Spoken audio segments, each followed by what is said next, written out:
Students हमने start किया है unit second that is structure of atom. तो कल हमने एटम की बेसिक इंट्रोडक्शन के बारे में पढ़ा कि एटम के सब एटॉमिक पार्टिकल्स क्या हैं। तो हमने इलेक्ट्रॉन, प्रोटॉन, न्यूट्रॉन की कुछ इंपॉर्टेंट बातें डिस्कस की थी। तो आज जो है हम स्टार्ट करते हैं एटॉमिक नंबर। एटॉमिक नंबर क्या हुआ कि हमारे पास जो है नंबर ऑफ प्रोटॉन जो है न्यूक्लियस के अंदर कितने प्रेजेंट है, that is simply the atomic number. It is defined as the number of protons present inside the nucleus. अगर एटम इलेक्ट्रिकली न्यूट्रल है, if atom is electrically neutral, then number of electrons is equal to the number of protons. अगर atom electrically neutral होता है तो फिर number of electron जो है number of protons के बराबर होने चाहिए और वो होते भी हैं। एटॉमिक नंबर को हम डिनोट करते हैं Z से। तो what is atomic number? Atomic number is simply the number of protons present inside the nucleus. कभी-कभी बच्चों को कंफ्यूजन भी हो जाती है, एटॉमिक नंबर की डेफिनेशन नहीं सुनाते, बस इतना सा बोलते हैं what is atomic number equal to number of proton, और डेफिनेशन का मतलब ही नहीं, वो समझते ही नहीं कि हम ये डेफिनेशन सुना रहे हैं। तो atomic number is defined as the number of protons present inside the nucleus. अगर एटॉमिक नंबर जो है नंबर ऑफ प्रोटॉन के बराबर है, ठीक, तो प्रोटॉन जो है इलेक्ट्रॉन के बराबर है, तो आप एटॉमिक नंबर की डेफिनेशन ये भी कह सकते हैं अगर एटम इलेक्ट्रिकली न्यूट्रल है कि atomic number equal to number of electron, ठीक है, ये बात भी आप कह सकते हैं। एटॉमिक नंबर को डिनोट करते हैं Z से। अब हमारे पास कुछ एलिमेंट्स हैं जो आपको याद करने हैं, 30 तक पहले याद कर लेते हैं। एटॉमिक नंबर लिखा है यहाँ पे, ये एलिमेंट और ये सिंबल है।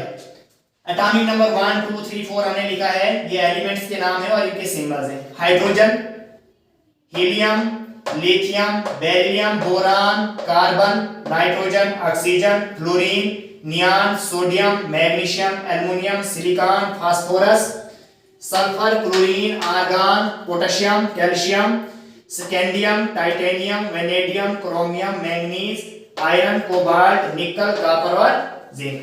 ये 30 एलिमेंट्स आपको याद करने हैं विद देयर एटॉमिक नंबर्स। तो यहाँ पे मैंने जो सोडियम है इसका सिंबल होना चाहिए था SO, लेकिन यहाँ पे Na है। तो सोडियम जो है ग्रीक वर्ड नेट्रियम से लिया गया है, तो इसलिए इसका सिंबल Na है। सोडियम को हम नेट्रियम भी कहते हैं। वही बात यहाँ पे पोटेशियम P होना चाहिए था, लेकिन K है। इसको भी ग्रीक वर्ड कैलियम से लिया गया है और कैलियम का सिंबल K लिखा जाता है पोटेशियम के लिए। तो और आपको जो है सिमिलरली मैच करते हैं नेमिंग के साथ, तो ये आपको याद रखने हैं। अब बात करते हैं हमें एटॉमिक मास क्या हुआ, या इसको हम मास नंबर भी कहते हैं, डिनोट करते हैं इसको हम कैपिटल A से।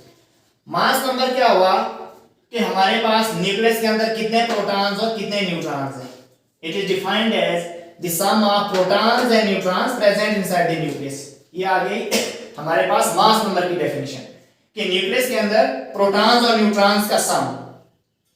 जैसे हम ऑक्सीजन की बात करें जिसका एटॉमिक नंबर 8 है, ऑक्सीजन का एटॉमिक नंबर 8 है और इसका मास नंबर या एटॉमिक मास 16 है, ठीक है।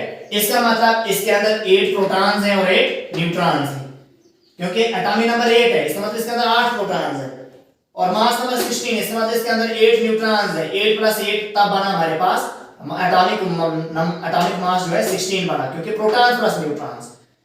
तो सिंबॉलिक रिप्रेजेंटेशन, अगर किसी भी एलिमेंट को हमने उसका एटॉमिक नंबर और मास नंबर शो करना है तो हम किसी भी एलिमेंट को जनरल से रिप्रेजेंट करेंगे x और एटॉमिक नंबर को लिखेंगे यहाँ संस्कृत में और यहाँ पे लिखेंगे हम मास नंबर। तो ये जनरल रिप्रेजेंटेशन आ गई हमारे पास किसी भी एलिमेंट को रिप्रेजेंट करने की, उसका एटॉमिक नंबर और उसका मास नंबर। अगर हमने न्यूट्रॉन्स कैलकुलेट करने किसी एलिमेंट के अंदर, तो हमने जो है mass number minus atomic number, A means mass number minus atomic number, हमारे पास फार्मूला रहेगा नंबर ऑफ न्यूट्रॉन्स को कैलकुलेट करने का। जैसे मैंने यहाँ पे ऑक्सीजन की एग्जांपल ली थी, ऑक्सीजन का एटॉमिक नंबर 8 और मास नंबर 16, तो न्यूट्रॉन्स कैलकुलेट कीजिए। ऑक्सीजन का एटॉमिक नंबर 8, मास नंबर 16, तो 16 माइनस 8 कीजिए, atomic mass minus atomic number, 16 minus 8 equal to 8, इसका मतलब नंबर ऑफ न्यूट्रॉन जो है 8 है। तो इसमें आपने ये लागू करना है एटॉमिक नंबर, एटॉमिक मास क्या हुआ और सिंबॉलिक रिप्रेजेंटेशन क्या है एटॉमिक नंबर मास नंबर के लिए किसी भी एलिमेंट के लिए, और नंबर ऑफ न्यूट्रॉन कैसे कैलकुलेट करने हैं, और ये एलिमेंट्स आपको याद होने चाहिए। आखिर एक होमवर्क भी दे देता हूं मैं। होमवर्क जो है जैसे carbon atomic number 6, mass number 12, इसके लिए आपने नंबर ऑफ न्यूट्रॉन्स कैलकुलेट करने हैं। इसी तरीके से हाइड्रोजन का एक आइसोटोप दे देता हूं मैं 1 और 3, दैट इज ट्राइटियम। इसके लिए आपने नंबर ऑफ न्यूट्रॉन्स कैलकुलेट करने हैं। ये 2 क्वेश्चन आपके लिए होमवर्क। तो काफी आज इतना से